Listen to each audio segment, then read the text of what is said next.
المتحدون الذي لا يدركه موج الهمم ولا يناله غوص الفتن الذي ليس على صفته حد محدود ولا قناة موجود ولا وقت محدود ولا أجل ممدود فكر الخلائق وبقدرته ونشر الرياح وبرحمته وأبرز كل ميدان عبده أفضل دين معرفته وكمال معرفته التصديق به وكمال التصديق به التوحيد وكمال التوحيد وإخلاص له نبي صفة عن كل شهادة صفة منه غير الموصوف أنه غير الصفة ومن وصف الله سبحانه فقد كرمه ومن كرمه فقد سماه ومن سماه فقد جزاه ومن جزاه فقد جهله فمن إشار إليه فمن إشار إليه فقد عاده فمن عاده الصلاة والسلام والتحية والإكرام على النبي الرحمة وقادر المغفرة وقائد الخير والبركة ومنذ العباد من الحلقة سيدنا مولانا أبي القاسم محمد اللهم صل على محمد وآل محمد. أما بعد بسم الله الرحمن الرحيم خاندان الزهراء اور بلند آواز سے صلوات اللهم صل على محمد وآل محمد. دعا ہے پروردگار عالم سے بانیان کو یہ تمام خواہش حرکات کوشش کاوش کر کی بارگاہ میں قبول و منظور فرمائے. آپ حضرات کا اس فرش کو چلایا میرا یوں خالق اللہ کی بارگاہ میں قبول فرمائے. آپ کو اس فرش پہ آنے کا بہترین اجر عطا فرمائے. کوئی کام نہ جس سوائے بند صاحب کے اللہ کروں کہ ایک دعا میں اللہ قبر کی پہلی رات روز زیارت امیر نصیب فرما. قیامت کا دن ہو شفاعت شبیر نصیب فرما. محشر کے روز خاتم قرآن خاتم دامن البیت نصیب فرما. ہمارے آخری وارث کا ضرور جلد سے جلد فرما. ہمیں ایمان کے انوار انصار میں شامل فرما. اور ہم اداکار کو کرنے سے پہلے لازمی اس مرتبہ تمام زیارت مقدسہ کی زیارت نصیب فرما. تمام دنوں کو قبولیت تک پہنچائے. سہارا درود پر لکھ کر ہم ان کے سارے بلند آواز سے صلوات کریں.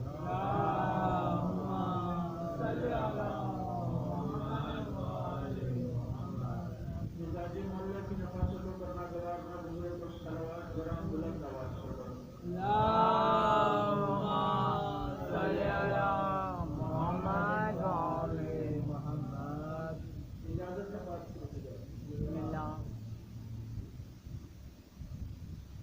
یقیناً آپ کے اذہان عالیہ میں جو حضرات موجود تھے 24 سفر والی گفتگو ذہن میں ہوگی. جو یہاں اس مجلس میں موجود ہوتے ہیں ان کو یاد ہوگا کہ گفتگو کا عنوان کیا تھا اور گفتگو کے آخر میں وعدہ کیا تھا. وہ وعدہ یہ تھا کہ اس دن وقت کی کمی کے باعث گفتگو پوری نہیں ہو سکی تو اس کو بڑھاتے ہوئے آج اس آخری مجلس میں پورا کیا جائے. عنوان وہ ذات مقدسہ وہ ذات واجب الاحترام کہ جسے دنیا امام زمانہ کے نام سے جانتی ہے. اللهم صل على محمد وآل محمد.